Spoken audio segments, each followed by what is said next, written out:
നമസ്കാരം. Live at 6 ആരംഭിക്കുന്നു. ആദ്യം നോക്കാം പ്രധാന വാർത്തകൾ. കേരള സർവകലാശാല സെനറ്റ് ഹാളിലെ ഭാരതാംബ വിവാദത്തിൽ രജിസ്ട്രാർക്ക് സസ്പെൻഷൻ. രജിസ്ട്രാർ ഗവർണറോട് അനാദരവ് കാട്ടിയെന്നും ചട്ടവിരുദ്ധമായി പ്രവർത്തിച്ചെന്നും വി.സി. സസ്പെൻഷനെ നിയമപരമായി നേരിടുമെന്ന് കെ.എസ്. അനിൽകുമാർ.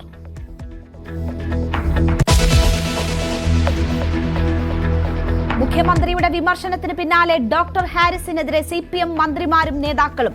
ചെറിയ പ്രശ്നങ്ങളെ പർവ്വതീകരിച്ച് കാണിച്ചുവെന്ന് M.V. ഗോവിന്ദൻ. ഇരിക്കുന്ന സ്ഥാനത്തിന് യോജിക്കാത്ത പരാമർശമെന്ന് സജി ചെറിയാൻ. ഡോക്ടറെ വിരട്ടാനാണ് ശ്രമമെന്ന് കോൺഗ്രസ്. നിലപാടിൽ ഉറച്ച് ഡോക്ടർ ഹാരിസ്.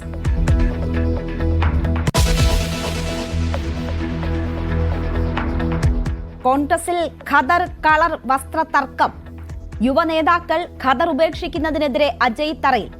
മനസ്സ് നന്നായാൽ മതിയെന്ന് KS ശബരിനാഥന്റെ മറുപടി. ഇഷ്ടമുള്ള വസ്ത്രം ധരിക്കാമെന്ന് VD സതീശനും സണ്ണി ജോസഫും.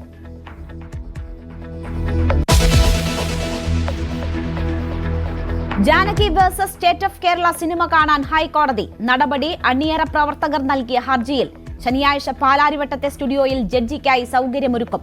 സെൻസർ ബോർഡ് തീരുമാനം ഭീമമായ സാമ്പത്തിക നഷ്ടമുണ്ടാക്കുമെന്ന് നിർമ്മാതാക്കൾ.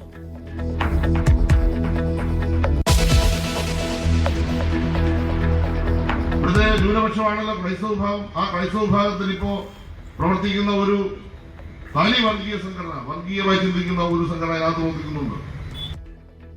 ക്രൈസ്തവർക്കിടയിൽ ഒരു വിഭാഗം കടുത്ത വർഗീയത മാത്രം ചിന്തിക്കുന്നുവെന്ന് മന്ത്രി സജി ചെറിയാൻ. RSSന്റെ പിൻബലത്തോടെ ന്യൂനപക്ഷങ്ങൾക്കിടയിൽ ഭിന്നിപ്പുണ്ടാക്കാൻ ശ്രമം. ഒരു പുരോഹിതന്റെ ഫോണിൽ കണ്ടത് കടുത്ത മുസ്ലിം വിരുദ്ധതയെന്നും മന്ത്രി.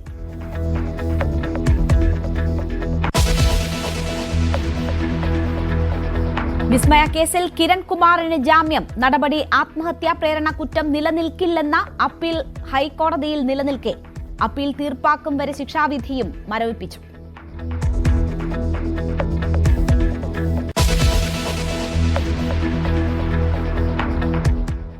VS അച്യുതാനന്ദന്റെ നില അതീവ ഗുരുതരമായി തുടരുന്നു. നിലവിലെ ചികിത്സയിൽ മാറ്റമില്ല. ഹൃദയത്തിന്റെയും വൃക്കകളുടെയും പ്രവർത്തനം സാധാരണ നിലയിലാക്കാൻ ശ്രമം.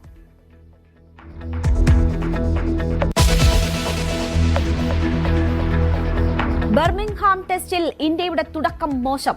95 റൺസ് എടുക്കുന്നതിനിടെ 2 വിക്കറ്റുകൾ നഷ്ടം.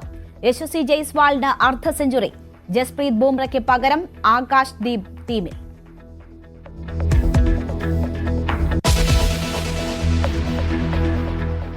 വാർത്തയിലേക്ക് വിശദമായി. ഭാരതാംബ വിവാദത്തിൽ കേരള സർവകലാശാല രജിസ്ട്രാർ KS അനിൽകുമാറിനെ സസ്പെൻഡ് ചെയ്ത് വൈസ് ചാൻസലർ മോഹനൻ കുന്നുമ്മൽ.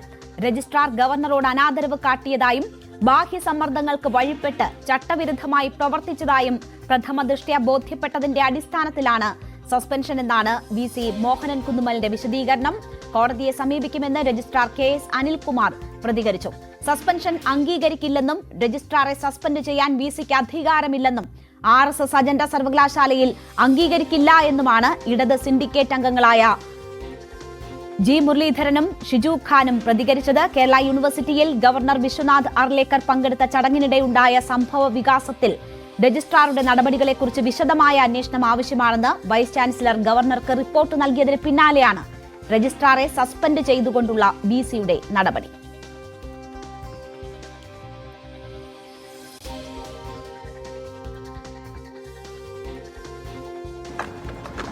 നിയമപരമായി കാണാം.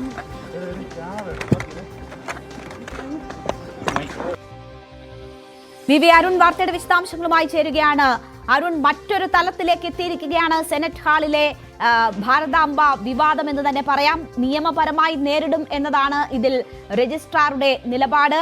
വലിയ ഏറ്റുമുട്ടലിലേക്ക് കാര്യങ്ങൾ നീങ്ങുകയാണ്. തീർച്ചയായിട്ടും വലിയ ഏറ്റുമുട്ടലിലേക്ക് നീങ്ങുകയാണ്. ഏതായാലും സർവകലാശാല VCയുടെ നടപടി അംഗീകരിക്കാൻ കഴിയുന്ന നിലപാട് തന്നെയാണ് ഇടത് സിൻഡിക്കേറ്റ് അംഗങ്ങൾക്ക്. ഇപ്പോൾ ഇടത് സിൻഡിക്കേറ്റ് അംഗങ്ങൾ മാധ്യമങ്ങളെ കാണുകയാണ്. നേരത്തെ നമ്മോട് സംസാരിച്ചിരുന്നു. അതിന്റെ വിശദാംശങ്ങളിലേക്ക് വീണ്ടും കടക്കാം.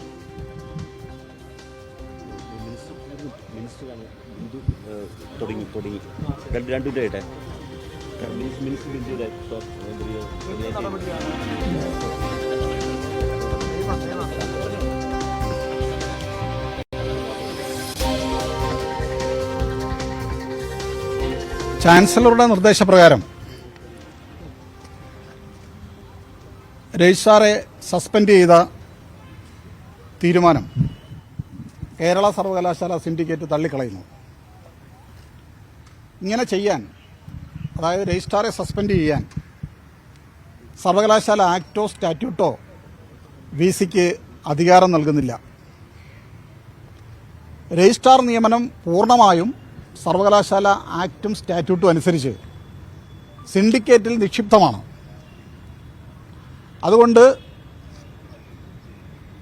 ഡെപ്യൂട്ടി രജിസ്ട്രാർ മുതൽ മുകളിലോട്ടുള്ള സ്റ്റാറ്റ്യൂട്ടറി ഓഫീസർമാരെ നടപടിയെടുക്കാൻ ഉള്ള അവകാശം സർവകലാശാല നിയമം സിൻഡിക്കേറ്റിനാണ് തന്നിട്ടുള്ളത്. അതിവിടെ ലംഘിച്ചിരിക്കുകയാണ്. അതുകൊണ്ട് തന്നെ ഇന്ന് നിയമവിരുദ്ധമായ കേരള സർവകലാശാലയുടെ വൈസ് ചാൻസലറുടെ താൽക്കാലിക ചുമതലയുള്ള ഡോക്ടർ മോഹൻ കുന്നുമ്മൽ അദ്ദേഹത്തിനുള്ള 1030 പദവി ഉപയോഗിച്ച് സർവകലാശാല രജിസ്ട്രാറെ സസ്പെൻഡ് ചെയ്തത് സിൻഡിക്കേറ്റ് അംഗീകരിക്കുന്നില്ല. രജിസ്ട്രാർ കേരള സർവകലാശാല രജിസ്ട്രാറായി ഡോക്ടർ KS അനിൽകുമാർ നാളെയും ഈ ഓഫീസിൽ എത്തും. അദ്ദേഹത്തിൻ്റെ ഡ്യൂട്ടി നിർവഹിക്കും. വിസിയുടെ ഈ ഉത്തരവിന് ഞങ്ങൾ സിൻഡിക്കേറ്റ് കീറ കടലാസിന്റെ പദവിയെ നൽകുന്നുള്ളൂ. ഇത് സർവകലാശാലയുടെ ചവറ്റുകൊട്ടയിലേക്ക് ഇടും എന്നുള്ളതാണ് അതിനെ സംബന്ധിച്ച് പറയാനുള്ളത്. മറ്റൊന്ന്, RSSന്റെ ചട്ടുകമായി കേരള യൂണിവേഴ്സിറ്റിയെ ഉപയോഗിക്കാൻ സർവകലാശാല വൈസ് ചാൻസലറുടെ താൽക്കാലിക ചുമതലയുള്ള ഡോക്ടർ മോഹൻ കുന്നുമ്മൽ തീരുമാനിച്ചാൽ അത് ഈ കേരള സർവകലാശാലയിൽ നടക്കില്ല എന്നുകൂടി ഈ അവസരത്തിൽ ഞങ്ങൾ അറിയിക്കുകയാണ്. ഞാൻ നേരത്തെ പറഞ്ഞു, സർവകലാശാല വൈസ് ചാൻസലർക്ക് ആക്ട് അനുസരിച്ച് സെക്ഷൻ 1030 അദ്ദേഹത്തിന് ഉപയോഗിക്കാം. എവിടെ ഉപയോഗിക്കുന്നത്? അച്ചടക്ക നടപടികൾക്ക് ഉപയോഗിക്കാൻ പാടില്ല എന്ന് കൃത്യമായി പറയുകയാണ്. അതാണ് ഇവിടെ ലംഘിച്ചിരിക്കുന്നത്. അതുകൊണ്ട് ഇദ്ദേഹത്തിൻ്റെ ഈ ഉത്തരവിന്, രജിസ്ട്രാറെ സസ്പെൻഡ് ചെയ്തുകൊണ്ടുള്ള ഈ ഉത്തരവിന് കീറ കടലാസിൻ്റെ പദവിയേ ഉള്ളൂ.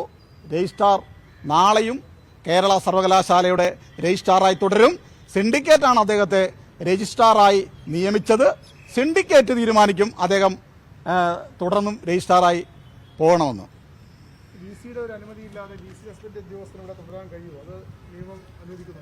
അല്ല, സർവകലാശാല നിയമം വിസിക്ക് രജിസ്ട്രാറെ സസ്പെൻഡ് ചെയ്യാനില്ലല്ലോ. അല്ല, സർവകലാശാല നിയമം വൈസ് ചാൻസലർക്കും ചാൻസലർക്കും എല്ലാവർക്കും ബാധകമാണ്. ഇല്ലാത്ത ഒരു അധികാരം വൈസ് ചാൻസലർ ഉപയോഗിക്കാൻ കഴിയൂ?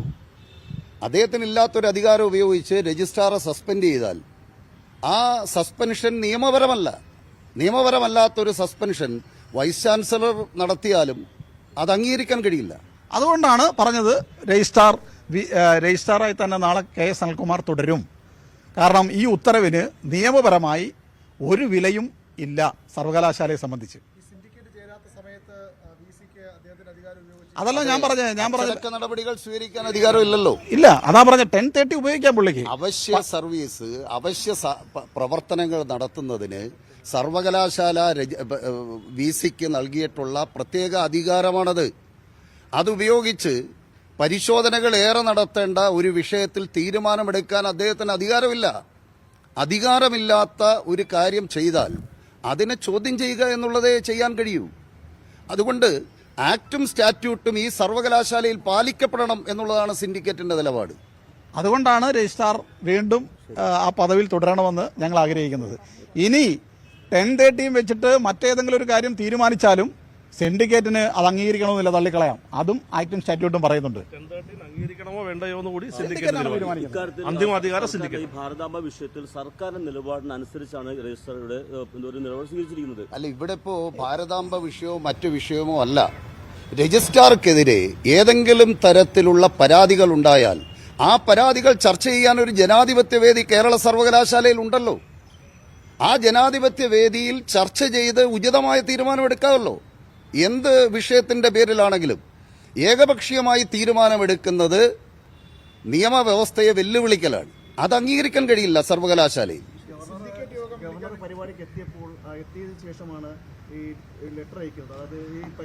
അല്ല, അതെ, അതുൾപ്പെടെയുള്ള ഏത് വിഷയങ്ങളും ബഹുമാനപ്പെട്ട വൈസ് അത് ആയിക്കോട്ടെ. അല്ല, സുഹൃത്തെ, അതുൾപ്പെടെയുള്ള ഏത് വിഷയങ്ങളും അതെ പറയട്ടെ, ആയിക്കോട്ടെ, അതുൾപ്പെടെയുള്ള ഏത് വിഷയങ്ങളും ചർച്ച ചെയ്ത് പരിഹരിക്കേണ്ട, സമൂഹത്തിന് മാതൃകയാകേണ്ട ഒരു വലിയ സ്ഥാപനമാണ് സർവകലാശാല. ആ ചർച്ച തന്നെ പാടില്ല എന്ന് തീരുമാനിക്കുന്ന ജനാധിപത്യ വിരുദ്ധതയെക്കുറിച്ച് ഒന്ന് ആലോചിച്ച് നോക്കൂ. ഞങ്ങൾ ആവശ്യപ്പെടുന്നത് ചർച്ച ചെയ്യണമെന്നാണ്. ചർച്ച ചെയ്യട്ടെ, സിൻഡിക്കേറ്റിൽ ചർച്ച ചെയ്യാം. എന്തും ഏത് ഉദ്യോഗസ്ഥനെതിരെയും ഏത് നടപടി സ്വീകരിക്കുന്നതിന് മുമ്പും ചർച്ച ചെയ്യണം. ആ ചർച്ച നടക്കട്ടെ. ജനാധിപത്യപരമായ ആ ചർച്ചയുടെ ഭാഗമായിട്ട് എന്ത് തീരുമാനവും കൈക്കൊള്ളാമല്ലോ. ഏകപക്ഷീയമായ ഏകാധിപത്യ പ്രവണത അംഗീകരിക്കാൻ കഴിയില്ല. സർവകലാശാലയുടെ ആക്ടും സ്റ്റാറ്റ്യൂട്ടും പാലിക്കണം എന്നുള്ളതാണ് ഞങ്ങളുടെ ആഗ്രഹം, സിൻഡിക്കേറ്റിന്റെ ആഗ്രഹം. സിൻഡിക്കേറ്റ് യോഗം വിളിക്കാൻ നിങ്ങൾ ആവശ്യപ്പെട്ടിരുന്നല്ലോ, അപ്പോൾ അതുണ്ടാവുമെന്ന് പ്രതീക്ഷിക്കുന്നു. അല്ല, സിൻഡിക്കേറ്റ് യോഗം വിളിച്ച് ഇത്രയും വിവാദങ്ങളിലൂടെ ഈ സർവകലാശാലയുടെ പേര് മോശപ്പെടുത്തുന്ന ഒരു നടപടിക്രമങ്ങൾ ഈ പൊതുസമൂഹത്തിൽ ഉണ്ടാകുമ്പോൾ അതിനെ സംബന്ധിച്ച് വിശദമായി സിൻഡിക്കേറ്റ് ചർച്ച ചെയ്യണം. സിൻഡിക്കേറ്റാണ് അതിനകത്ത് വ്യക്തത വരുത്തേണ്ടത്. ആ അടിസ്ഥാനത്തിലാണ് ഞാൻ കഴിഞ്ഞ ദിവസം വൈസ് ചാൻസലർക്ക് കത്ത് കൊടുത്തത് സിൻഡിക്കേറ്റ് യോഗം വിളിക്കണമെന്ന്. അദ്ദേഹം നമ്മുടെ കത്തില്ലാതെ തന്നെ സിൻഡിക്കേറ്റ് യോഗം വിളിക്കേണ്ടതാണ്, അത് വിളിച്ചില്ല. ആ സാഹചര്യത്തിലാണ് സിൻഡിക്കേറ്റ് യോഗം വിളിക്കണമെന്ന് തീരുമാനിച്ചത്. കാരണം എന്താ? സിൻഡിക്കേറ്റ് യോഗം വിളിക്കണം തീരുമാനിച്ചെന്താ? അദ്ദേഹം ഒരു റിപ്പോർട്ട് ഗവർണർക്ക് കൊടുത്തു എന്ന് പറയുന്നത്. അദ്ദേഹം റിപ്പോർട്ട് കൊടുക്കുമ്പം അദ്ദേഹവും കൂടി ഇതിനകത്ത് കക്ഷിയാണ്. അദ്ദേഹം കൂടെ കക്ഷിയായ ഒരു കേസിൽ പുള്ളിക്ക് എങ്ങനെ റിപ്പോർട്ട് കൊടുക്കാൻ കഴിയുക? അതായത് ഈ ഹാൾ അനുവദിച്ചതിനകത്ത് വൈസ് ചാൻസലർക്ക് ഉത്തരവാദിത്വമുണ്ട്, അദ്ദേഹത്തിന്റെ അറിവോടുകൂടിയാണ് ചെയ്തിരിക്കുന്നത്. അപ്പം അങ്ങനെ ഒരു പ്രശ്നം ഉണ്ടെങ്കിൽ അതെല്ലാം ചർച്ച ചെയ്യേണ്ട സിൻഡിക്കേറ്റാണ്. അതുകൊണ്ടാണ് സിൻഡിക്കേറ്റ് വിളിക്കാത്തത്. വൈസ് ചാൻസലർക്കും ഇതിൽ വീഴ്ച വന്നിട്ടുണ്ട്. അതിന്റെ അടിസ്ഥാനത്തിലാണ് സിൻഡിക്കേറ്റ് വിളിക്കാതെ മറഞ്ഞു നിന്ന് കള്ള റിപ്പോർട്ടുണ്ടാക്കി മറ്റാരുടെയൊക്കെ അജണ്ട ഈ സർവകലാശാലയിൽ നടപ്പിലാക്കാൻ ശ്രമിക്കുന്നത്. അതാണ് ഞാൻ പറഞ്ഞത്, ആ അജണ്ട കേരള സർവകലാശാലയിൽ വില പോവില്ല.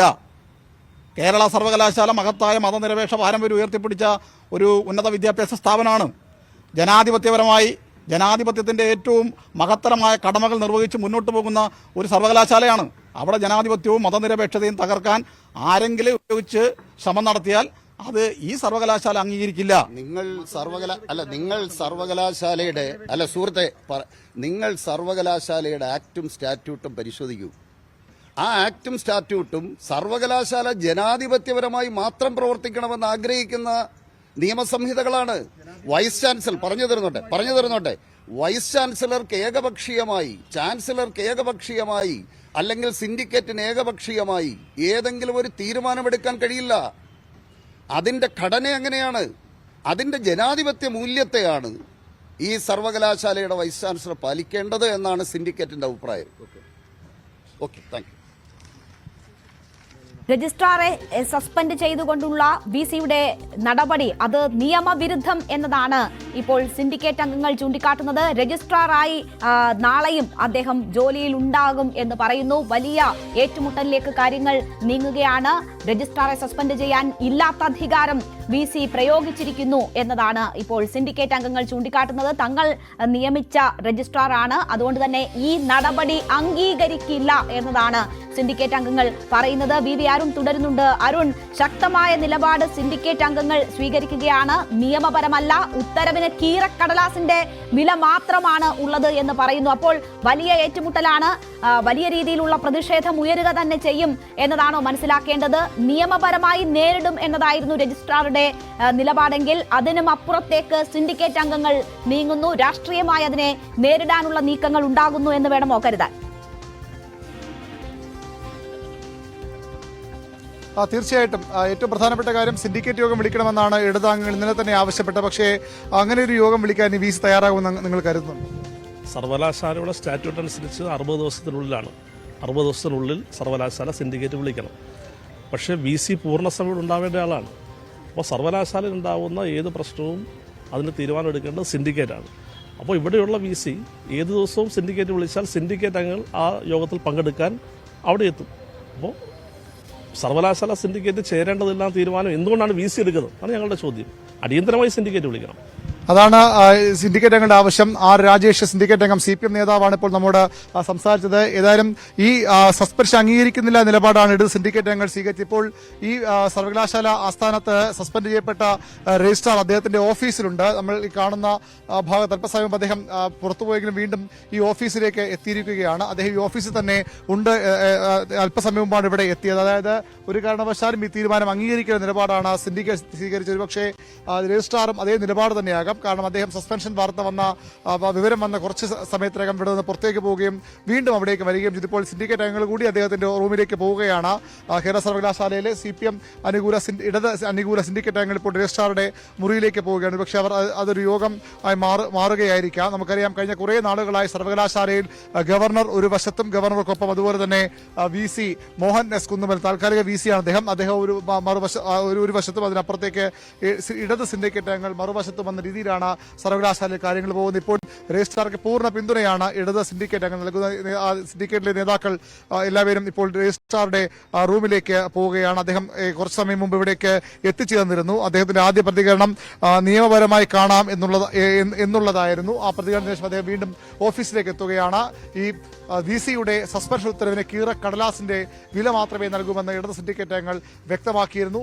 സസ്പെൻഷൻ അംഗീകരിക്കില്ല. നാളെയും രജിസ്ട്രാർ ഇവിടെ എത്തുമെന്ന് അതവർ പറഞ്ഞിരുന്നു. പക്ഷേ നാളെയല്ല, ഇപ്പോൾ തന്നെ അദ്ദേഹത്തിന്റെ ഓഫീസിലുണ്ട്. ഈ സസ്പെൻഷൻ വിവരം പുറത്തു വന്ന് സസ്പെൻഷൻ ഉത്തരവ് വന്ന് തൊട്ടു പിന്നാലെ അദ്ദേഹം വീണ്ടും ഓഫീസിലെത്തുകയാണ്. അദ്ദേഹത്തിന്റെ വാഹനത്തിൽ അദ്ദേഹം കുറച്ചു മുമ്പാണ് ഇവിടെ എത്തിയത്. ഇപ്പോൾ അദ്ദേഹത്തിന്റെ ഓഫീസിലുണ്ട്. ഒരു കാരണവശാലും ഈ VCയുടെ സസ്പെൻഷൻ ഉത്തരവ് അംഗീകരിക്കില്ല, അത് അനുവദിച്ചു കൊടുക്കില്ല നിലപാടിലാണ് രജിസ്ട്രാറും അതുപോലെ തന്നെ സർവകലാശാലയിലെ ഇടത് സിൻഡിക്കേറ്റ് അംഗങ്ങളുമുള്ളത്. സ്വാഭാവികമായും VC നിലപാട് കേരള സർവകലാശാലയിൽ വലിയ ഏറ്റുമുട്ടലിന് വഴിയൊരുങ്ങുകയാണ്, നിയമ പോരാട്ടത്തിലേക്ക് എന്ന് രജിസ്ട്രാർ സൂചിപ്പിക്കുമ്പോൾ ഈ നടപടി തന്നെ അംഗീകരിക്കില്ല എന്നതാണ് ഇടത് സിൻഡിക്കേറ്റ് അംഗങ്ങൾ സൂചിപ്പിക്കുന്നത്. അതിനെ എല്ലാ തരത്തിലും നേരിടാനുള്ള ഒരു നീക്കം അവരുടെ ഭാഗത്തു നിന്നും ഉണ്ടാവുകയും ചെയ്യുന്നു. VV അരുണാണ് വാർത്തയുടെ വിശദാംശങ്ങൾ നൽകിയത്.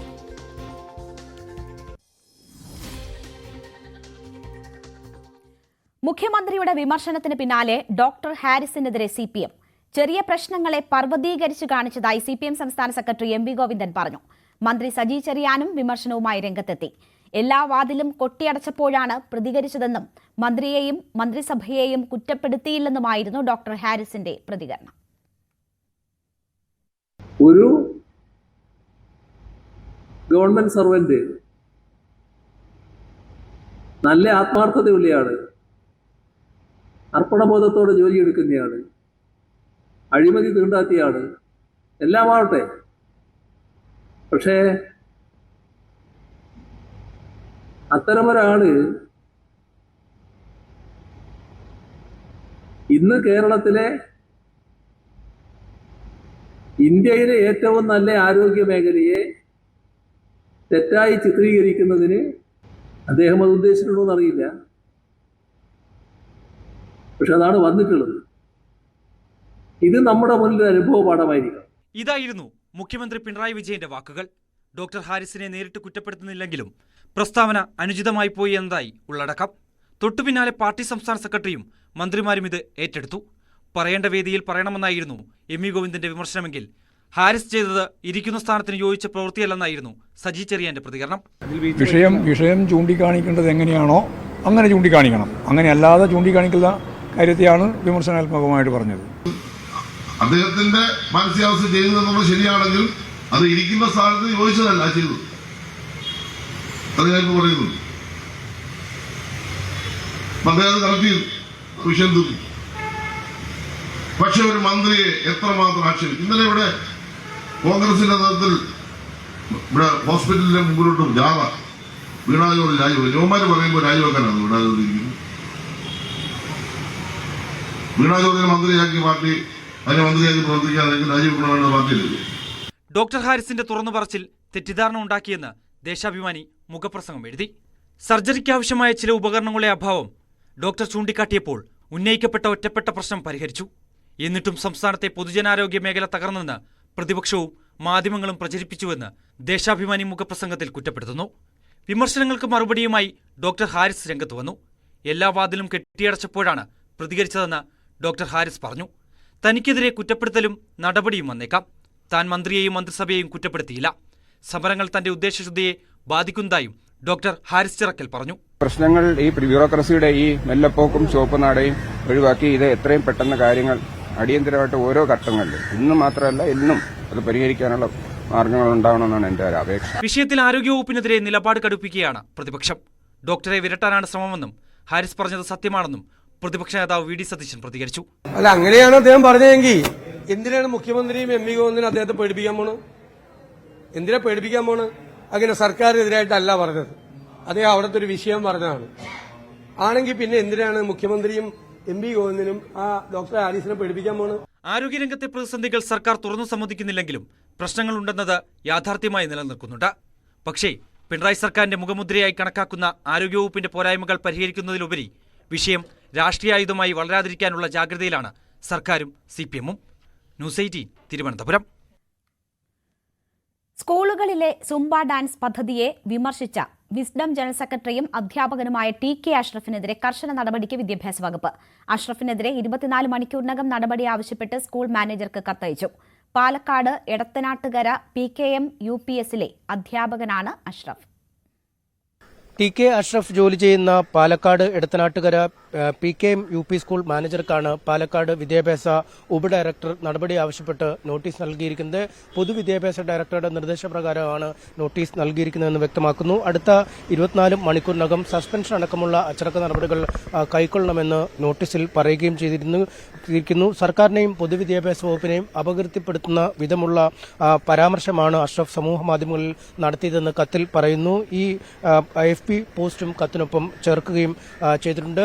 സർക്കാരിന്റെ ലഹരിവിരുദ്ധ ക്യാമ്പയിന്റെ ഭാഗമായി സ്കൂളുകളിൽ നടപ്പിലാക്കുന്ന സുംബ പദ്ധതിയെ എതിർത്തുകൊണ്ട് ആദ്യം രംഗത്തെത്തിയ ആളുകളിൽ ഒരാളായിരുന്നു TK അഷ്റഫ്. ഇതിനെ തുടർന്ന് വലിയ ചർച്ചകൾ സമൂഹത്തിൽ നടക്കുകയും ചെയ്തിരുന്നു. പൊതുവിദ്യാലയങ്ങളിലേക്ക് കുട്ടിയെ അയക്കുന്നത് ഗുണമേന്മയുള്ള വിദ്യാഭ്യാസം വെച്ചാണ്, മറിച്ച് ആൺപെൺ ഇടകലർന്ന് അല്പവസ്ത്രം ധരിച്ച് മ്യൂസിക്കിന്റെ താളത്തിൽ തുള്ളുന്ന സംസ്കാരം പഠിപ്പിക്കാൻ വേണ്ടി അല്ല എന്നും അഷ്റഫ് വ്യക്തമാക്കിയിരുന്നു. ഇത് പുരോഗമനമായി കാണുന്നവർ ഉണ്ടായേക്കാം, താൻ പക്ഷേ ഇത്തരത്തിലുള്ള ആളല്ല എന്നും അദ്ദേഹം പറയുന്നു. എന്തായാലും വലിയ ചർച്ചകളാണ് അഷ്റഫിന്റെ ഈ പരാമർശത്തെ തുടർന്ന് ഉണ്ടായത്.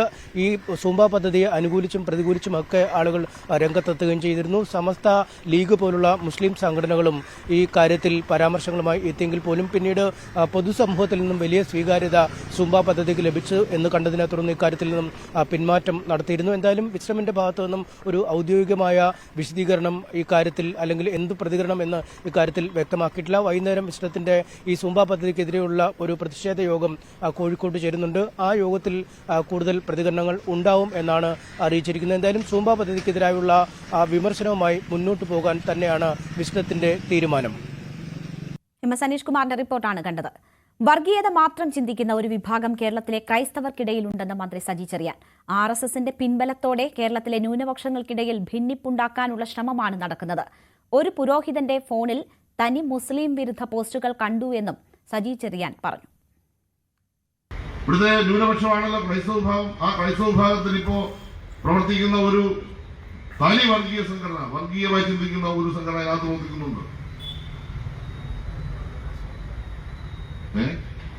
കാസ ഞാൻ അടുത്ത സമയത്തൊരു പുരോഹിതനെ കാണണം.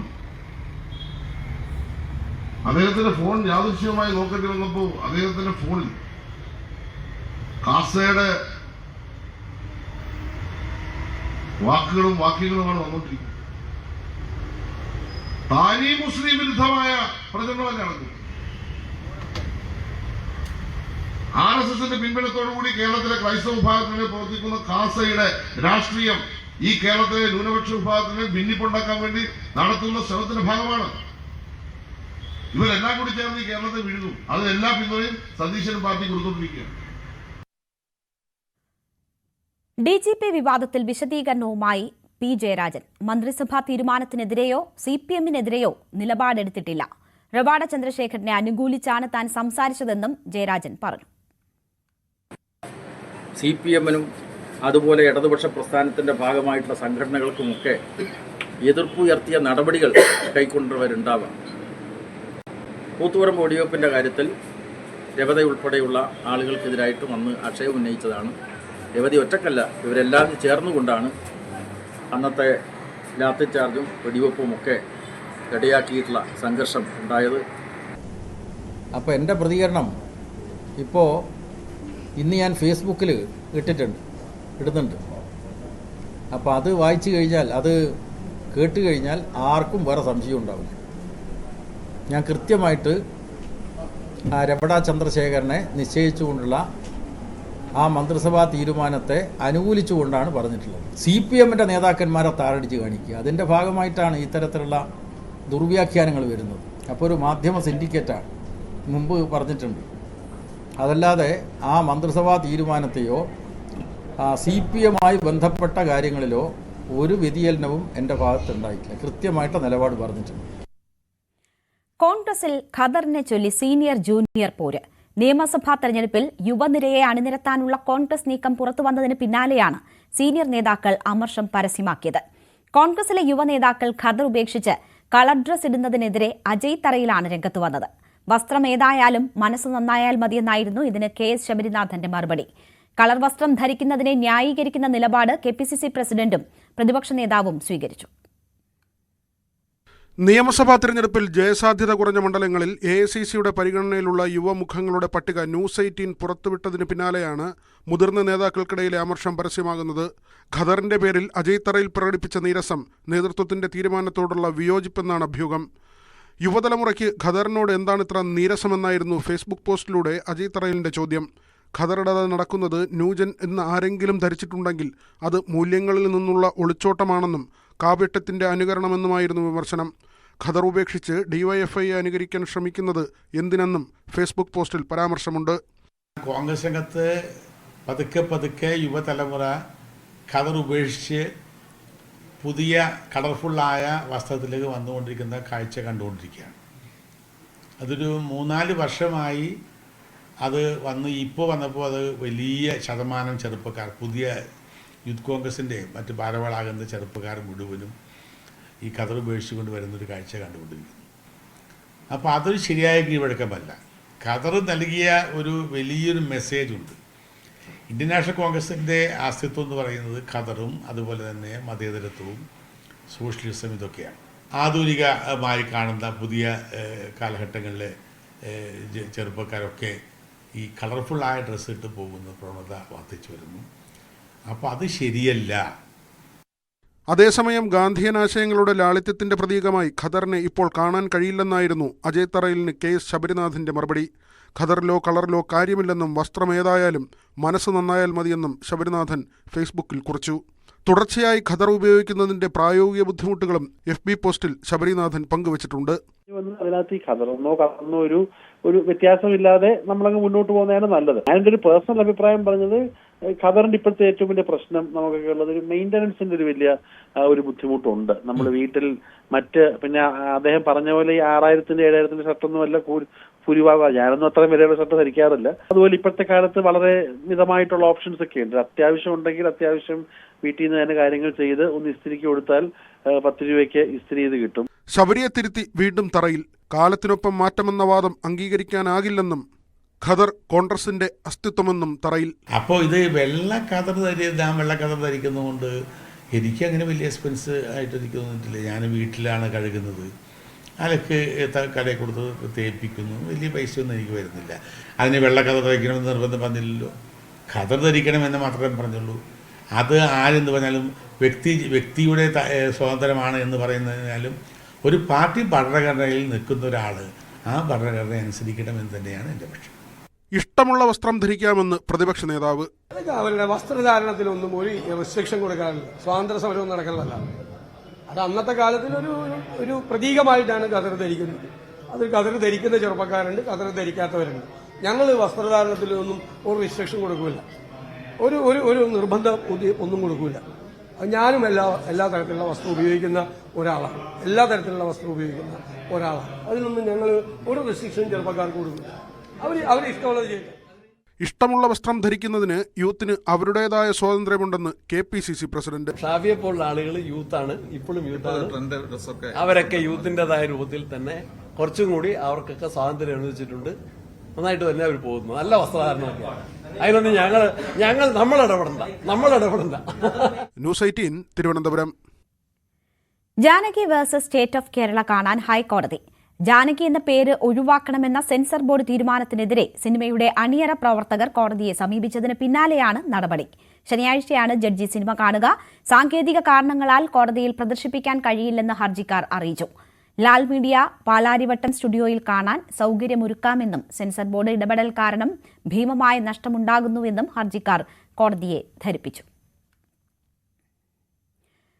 ലോകത്തിലെ ഏറ്റവും വലിയ ഫിക്സഡ് വയർലെസ് സേവനദാതാവാകാൻ റിലയൻസ് ജിയോ.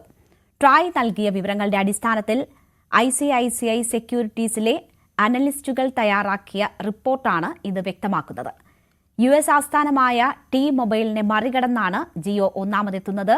ടി മൊബൈലിന് മേയിലെ കണക്കനുസരിച്ച് 68.5 ലക്ഷം കണക്ഷനുകളാണുള്ളത്. ട്രായയുടെ പുതിയ കണക്കനുസരിച്ച് ഇത് മറികടന്ന് ജിയോ 68.8 ലക്ഷം ഉപഭോക്താക്കളിലേക്ക് എത്തപ്പെട്ടതോടെയാണ് ലോകത്തെ ഏറ്റവും വലിയ സേവനദാതാക്കളായത്. ഇന്ത്യയിലെ ബ്രോഡ്ബാൻഡ് വിപണിയിൽ 50.72% വിപണി പങ്കാളിത്തമാണ് ജിയോയ്ക്ക് ഉള്ളത്. ലൈവ് at 6 പൂർണ്ണമാകുന്നു. നമസ്കാരം.